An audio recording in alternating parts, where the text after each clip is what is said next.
Hello everyone, आपका स्वागत है मेरी न्यू प्रदर्शनी में। आप लोग कैसे हैं? आई होप कि आप लोग ठीक होंगे। तो चलिए हम स्टार्टिंग करते हैं। यहाँ हमें इबो को दिखाया जाता है जो कि अपने ऑफिस में आया होता है। शिनचैन ने उसे कहा था कि वो बहुत थक गया होगा तो वो ऑफिस ना आए, लेकिन इबो ने शिनचैन से कहा, नहीं ब्रदर, मैं बिल्कुल ठीक हूँ और मैं ऑफिस आ सकता हूँ। वो कल के पूरे दिन जान के साथ था और आज मॉर्निंग में वो अपने ऑफिस पहुंच गया था। वो सीधा अपने कैबिन में चला जाता है। वो अपने कैबिन में पहुंचकर अपनी चेयर पर बैठता है और अपने सेक्रेटरी फैंग को बुलाता है। फैंग को उसी देर में ईवो के पास चला आता है। फैंग ईवो से कहता है, जी मास्टर, आपने मुझे बुलाया? ईवो फैंग से कहता है, मैं चाहता हूँ जल्दी, जितने दिन मैं यहाँ नहीं था तुम उतने दिन की मुझे पूरी डिटेल ला के दो।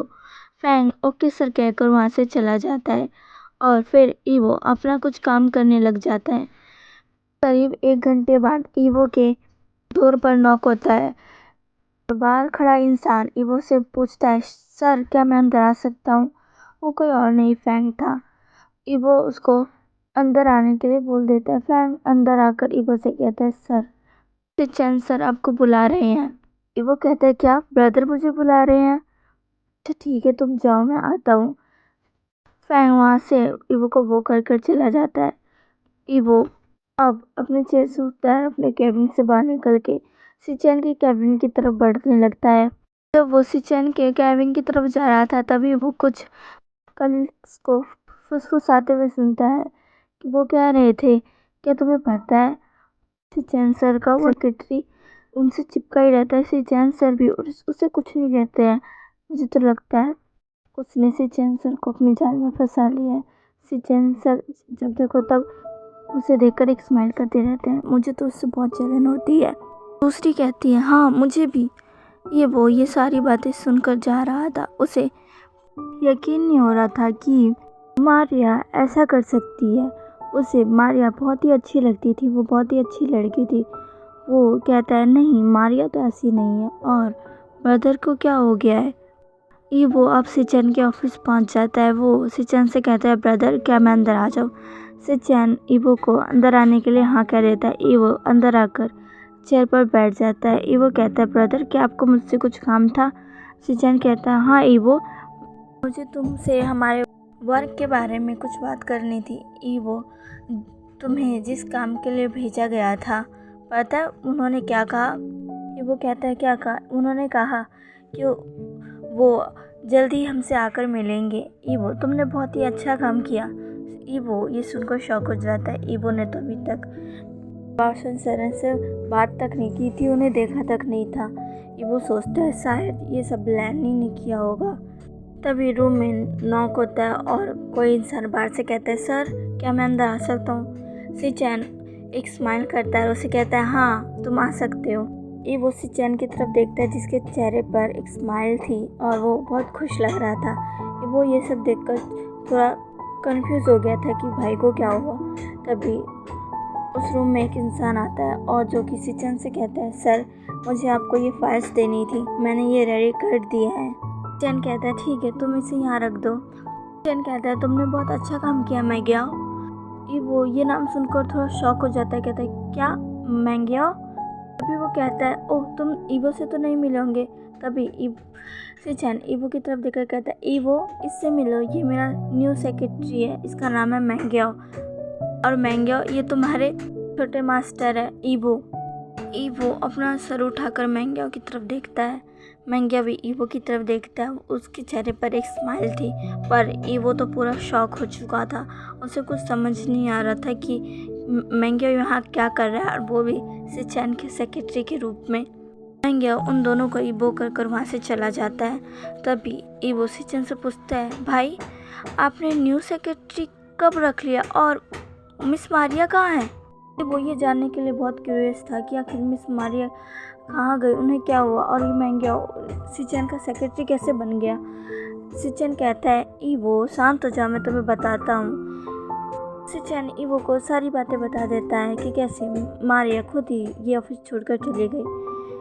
शिनचैन के जवाब सुनकर ईवो को सेटिस्फैक्शन नहीं मिलती है। वो ऐसा सोच भी नहीं सकता कि मारिया खुद ये ऑफिस छोड़कर जा सकती है। इबो सिचन से कहता है, भाई क्या आपने उनसे बात करने की कोशिश नहीं की, उनके बारे में पता करने की कोशिश नहीं की? सिचन कहता है, मैंने की थी पर मुझे पता चला कि वो तो कब का अपना घर खाली कर कर वहाँ से जा चुकी है। इबो कहता है, क्या? सिचन कहता है, मुझे भी जब ये बात पता चली थी तो मैं भी शॉक हो गया था, पता नहीं उसे क्या हुआ है। वो ये सब जानकर बहुत ही ज़्यादा शॉक था। वो सिचन से और कुछ नहीं पूछता। अब यहाँ से काफ़ी दिन बीत चुके थे। इन काफ़ी दिनों में ईबो ने मैंग्याओ पर पूरी नज़र रखी हुई थी। उसे डर था कि मैंग्याओ को सब कुछ याद होगा और वो इस बार भी हम सबको हर्ट करने के लिए कुछ न कुछ कर सकता है। पर मैंग्याओ ने ऐसा कुछ भी नहीं किया था। वो बस एक नॉर्मल इंसान की तरह रह रहा था। ईबो ये सब देखकर बहुत ही शॉक था। वो सोचता है, क्या मैंग्याओ को सच में कुछ भी याद नहीं है? क्या वो सब कुछ भूल चुका है? ईबो ये सब सोच रहा था, लेकिन उसने मैंग्याओ पर नज़र रखना नहीं छोड़ा था। अब आज ईबो जान के साथ कैफ़े में बैठा हुआ था। जान ईबो से इतने दिन बाद मिलकर बहुत खुश था। ईबो भी जान से मिलकर बहुत खुश था। इन दिनों में जान ईबो से नहीं मिल पाया था क्योंकि वो अपने अंकल आंटी का ख्याल रख रहा था और चैंग के साथ मिलकर बिजनेस को संभाल रहा था क्योंकि उसके अंकल की तबीयत खराब थी। तो उन दोनों भाइयों ने ही पूरा बिजनेस संभाला हुआ था। वो दोनों ही आज अपने ऑफिस से जल्दी निकल गए थे एक दूसरे के लिए मिलने के लिए। जान जब ईवो को कैफ़े में देखता है तो जल्दी से जाकर उसे हक कर लेता है। ईवो भी जान को हक कर लेता है। अब दोनों साथ में बैठे हुए थे। जान का हाथ ईवो के हाथों में था। ईवो जान से पूछता है, जान तुम कैसे हो, तुम ठीक हो ना? जान कहते हैं, ये तो मुझे पूछना चाहिएगा, आप कैसे हैं, आप ठीक हैं ना? मुझे माफ़ कर दीजिए, मैंने इतने दिनों से आपसे कोई भी कांटेक्ट नहीं किया, पर मैं बहुत बिजी था। ईवो कहता है, मैं समझता हूँ, तुम्हें अपने ऑफिस भी संभालना था, अपने अंकल आंटी का ख्याल भी रखना था। मुझे पता है जान, तुम्हें इस बारे में चिंता करने की ज़रूरत नहीं है, मैं नाराज़ नहीं हूँ। जान ये सब सुनकर बहुत खुश हो जाता है।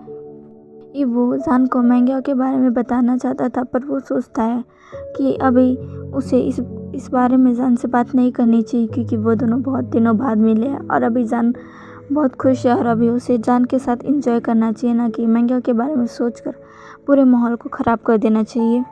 ईवो वहीं कैफ़े में जान के साथ अपना वक्त बिताने लगता है। इधर दूसरी तरफ सिचन मैंग्याओ को अपनी कार में उसके घर छोड़ता है। मैंग्याओ ने सिचन को कहा था कि वो अकेले घर चला जाएगा, पर सिचन ने कहा कि कोई बात नहीं, वो उसे घर छोड़ देगा। मैंग्याओ अब सिचन से और कुछ नहीं कहता और उसकी कार में आकर बैठ जाता है और सिचन उसे उसके घर की तरफ ले जाने लगता है। कार चलाते वक्त सिचन की नज़र मैंग्याओ पर ही थी। मैंग्याओ ये सारी चीज़ें नोटिस कर रहा था, पर वो कुछ नहीं कह रहा था। उसने बस एक स्माइल की। कुछ ही देर में सिचन मैंग्याओ के घर के सामने आ जाता है। मैंग्याओ जब उसे देखता है तो वो सिचन के कार से बाहर आ जाता है और सिचन की तरफ देखकर कहता है, सर क्या आप अंदर आकर थोड़ा कॉफ़ी पीना चाहेंगे? मैं कॉफ़ी अच्छी बनाता हूँ। सिचन एक स्माइल करता है और मैंग्याओ के साथ उसके घर में आ जाता है। सिचन जब मैंग्याओ के घर के अंदर आता है तो वो देखता है उस घर में और कोई भी नहीं है। सिचन मैंग्याओ से कहता है, मैंग्याओ क्या यहाँ पर और कोई नहीं है? मैंग्याओ कहता है, नहीं सर, यहाँ मैं अकेला ही रहता हूँ। मैंग्याओ उससे पूछता है, तुम्हारा फैमिली कहाँ है? मैंग्याओ कहता है, सर मेरा कोई फैमिली नहीं है, मैं अनाथ हूँ। ये सब सुनकर सिचन थोड़ा सैड हो जाता है और कहता है, मुझे माफ़ करना। मैंग्याओ कहता है, कोई बात नहीं सर, मुझे ये सब सुनने की आदत है। वो कहता है, सर आप यहाँ बैठिए, मैं आपके लिए कॉफ़ी बना कर लाता हूँ। मैंग्याओ किचन में कॉफ़ी बनाने चला जाता है। मैंग्याओ किचन में कॉफ़ी बना रहा था। कॉफ़ी बनाते समय उसने एक बड़ी सी ईवल स्माइल की थी। वो एक अजीब सी स्माइल के साथ कॉफ़ी बनाता है और फिर कॉफ़ी बनाकर सिचन के पास ले आता है और उससे कहता है, सर लीजिए। सिचन भी कॉफ़ी ले लेता है और फिर उसे पीने लगता है। सिचन को मैंग्याओ जब कॉफ़ी पीते हुए देखता है तो वो एक ईवल सी स्माइल करता है और सिचन की तरफ ही घूरने लग जाता है। जान और ईबो दोनों को ही अब काफ़ी देर हो गई थी और अब मौसम भी धीरे धीरे ख़राब होने लग गया था। जान ईबो से कहता है, मुझे लगता है हमें जल्दी घर चलना चाहिए, मौसम ठीक नहीं लग रहा। कभी भी बारिश हो सकती है। ईवो जो जान से अलग नहीं होना चाहता था, पर वो जान को कहता है ठीक है, अगर तुम घर जाना चाहते हो तो। जान समझ जाता है कि ईवो सैड फील कर रहा है, तो वो ईवो के पास जाता है और उसे एक हक कर कर उसके लिप्स पर एक सॉफ्ट सा किस कर कर कहता है, गा अब सैड मत होइए, मैं आपसे फिर मिलने आऊँगा। जान को ऐसा करता देख ईवो अब खुद पर कंट्रोल नहीं कर पाता और वो जान को अपनी तरफ खींचकर एक पैशनेट किस करने लग जाता है। वो किस बहुत ही पैशनेट और डीप किस था। वो पूरा 3 मिनट चला। 3 मिनट के किस के बाद ईवो जान कुछ अपने से अलग करता है। जान ईवो से अलग होकर कहता है, गा हम पब्लिक प्लेस में हैं, आप ये क्या कर रहे हैं। ईवो कहता है, मुझे किसी से भी कोई मतलब नहीं, मुझे सिर्फ तुमसे मतलब है। और वो अपने थंब से जान के उन रेड लिप्स को, जो अब और भी रेड हो गए थे और स्वेलन हो गए थे, उन पर लगे अपने सलाइवा को पोंछता है। ईवो अब जान को लेकर अब रेस्टोरेंट से बाहर आ गया था। रेस्टोरेंट के बाहर आते ही बारिश की कुछ बूंद उन पर गिरी। उन्होंने जब ऊपर देखा तो आसमान में पूरे काले बादल थे। बारिश की बूंद अब धीरे धीरे गिरने लग गई थी। जान कहता है, गा हमें जल्दी चलना चाहिए। ईवो भी हमें अपना सिर हिलाता है और जान को कार में बैठाकर जाने लगता है। अब बारिश स्टार्ट हो चुकी थी। बारिश के साथ साथ हवाएं भी चल रही थी। तूफान आ चुका था। बारिश बहुत तेज हो रही थी। ईवो जो कि उन तूफान में अपना कार चला रहा था, वो देख सकता था कि बाहर का मौसम कितना ज़्यादा ख़राब है। वो इस मौसम में गाड़ी नहीं चला पाएगा। वो एक रेस्टोरेंट के बाहर कार को रोकता है और जान से कहता है, जान अब आज की रात हमें यहीं रुकना होगा। आज की रात हम ड्राइव करके घर नहीं जा सकते। देखो बाहर अभी मौसम कितना ख़राब है। जान भी देख सकता था कि अभी मौसम कितना ख़राब है और अभी इस मौसम में कार चलाना ठीक नहीं है। जान ईवो को हाँ कह देता है और जान और ईवो दोनों ही उस होटल के अंदर चले जाते हैं। होटल के अंदर जाते ही ईवो रिसेप्शन से कहकर अपने और जान के लिए रूम बुक करता है। इस बार ईवो ने 2 रूम बुक किए थे। जान अपने रूम में पहुंचकर अपनी जेजे को कॉल करता है और उनसे कहता है कि वो आज रात नहीं आ पाएगा। बहुत ज़्यादा तूफान की वजह से उसके एक होटल में रुकना पड़ा, पर वो उसकी चिंता ना करे, वो बिल्कुल ठीक है और तूफान के ख़त्म होते ही वो आ जाएगा। यानली जान से कहती है, जान अपना ख्याल रखना। जान कहता है, जे अब मेरी चिंता मत करिए, मैं अपना ख्याल रखूँगा। और ऐसा कहकर वो फ़ोन कट कर देता है। ईवो जब अपने रूम में आता है तो उसे कुछ अजीब सा लगता है। उसकी बॉडी अचानक ही गर्म होने लग गई थी। ईवो को कुछ समझ नहीं आ रहा था। वो अपनी टाई को ओपन करता है और अपने शर्ट के कुछ बटन्स को खोल देता है ताकि उसे थोड़ा रिलीफ मिले, पर उससे कुछ नहीं होता। धीरे धीरे ईवो के अंदर की हीट अब और बढ़ने लगी थी। ईवो समझ गया था कि उसकी रट हो चुकी है। ईवो कहता है, नहीं ये इस वक्त क्यों आई। ईवो जिसकी रट धीरे धीरे उस पर हावी हो रही थी। ईवो के पास अभी उसकी मेडिसिन भी नहीं थी। ईवो अब अपनी शर्ट के सारे बटन खोलकर अपनी शर्ट को पूरा अपने बदन से अलग कर देता है और खुद की बॉडी को टच करते हुए अपनी बॉडी को रब करने लग जाता है। वो अपनी बॉडी को अजीब तरीके से टच कर रहा था ताकि उसे थोड़ा आराम मिले। इधर दूसरी तरफ जान, जो कि यानली से बात कर चुका था, वो अब ईवो का फ़ोन उसे वापस देने चाह रहा था। जान ने ईवो का फ़ोन उससे लिया था। जान का फ़ोन पूरी तरीके से डेड हो चुका था। जान ने ईवो से उसका फ़ोन मांगा था, ये कहते हुए कि वो अपनी बहन से बात करना चाहता है। जान अब अपनी बहन से बात करने के बाद ईवो को उसका फ़ोन लौटाने चाहता है। जान जब ईवो के रूम के पास पहुंचता है तो वो डोर को नॉक करता है, पर अंदर से कोई आवाज़ नहीं आती। जान कहता है, गा ये मैं हूँ जान, दरवाज़ा खोलिए, पर कोई भी जवाब नहीं आती है। जान अब ईवो के लिए वरीड हो जाता है कि उसे क्या हुआ। जान जब गेट ओपन करता है तो वो ओपन हो जाता है। जान अब ईवो के रूम के अंदर चला जाता है और वो देखता है कि अंदर पूरा अंधेरा है, बस एक डिम लाइट जल रही है। जान पूरे रूम में अपनी नज़र दौड़ाता है तो उसे ईवो बेड पर लेटा हुआ मिलता है, जो कि अपने आप को अजीब तरीके से छू रहा था। वो अपने आप को खरोच रहा था। जान कहता है, गा आपको क्या हुआ? जान जल्दी से ईवो के पास चला जाता है और उससे कहता है, गा आप ठीक तो है? आपको क्या हुआ? जान जब ईवो के पास जाता है तो वो उसके फेरोमोन्स को महसूस कर पाता है। जान अपने आप को ईवो के फेरोमोन से कंट्रोल करने की कोशिश कर रहा था। वो जान ईवो को वो उठाते हुए कहता है, गा आप ठीक तो है ना?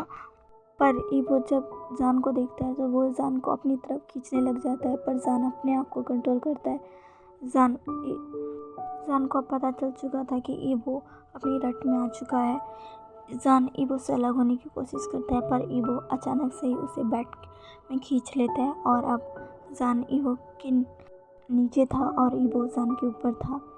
जान कहता है, गा आप ये क्या कर रहे हैं? ईवो जान का कोई भी रिप्लाई नहीं करता और उसे किस करने लग जाता है। तो चलिए गाइस, आज के लिए बस इतना ही। आज का पार्ट आपको कैसा लगा प्लीज़ मुझे कमेंट करके ज़रूर बताइएगा। और गाइस, मेरे घर काम चल रहा है, इसीलिए मैं अपनी वीडियोस लेट अपडेट करती हूँ। और आज के वॉइस एक्सप्लेनेशन आपको पसंद ना आए तो प्लीज़ मुझे माफ़ कर दीजिएगा। और आज मेरी वॉइस भी ऐसे पसंद ना आए तो प्लीज़ मुझे और माफ़ कर दीजिएगा। और आज मैं छोटी वीडियो इसलिए बनाई क्योंकि आगे का पार्ट मैं एक्सप्लेन नहीं कर सकती, क्योंकि मेरे घर में जो वर्कर काम कर रहे हैं वो मेरे रूम के बाहर ही है और अब मैं और ज़्यादा एक्सप्लेन नहीं कर सकती। तो मैं कोशिश करूँगी कि इसे जल्दी अपलोड कर दूँ। तो चलिए गाइस, आज के लिए बस इतना ही। मिलते हैं इसके नेक्स्ट पार्ट में। बाय।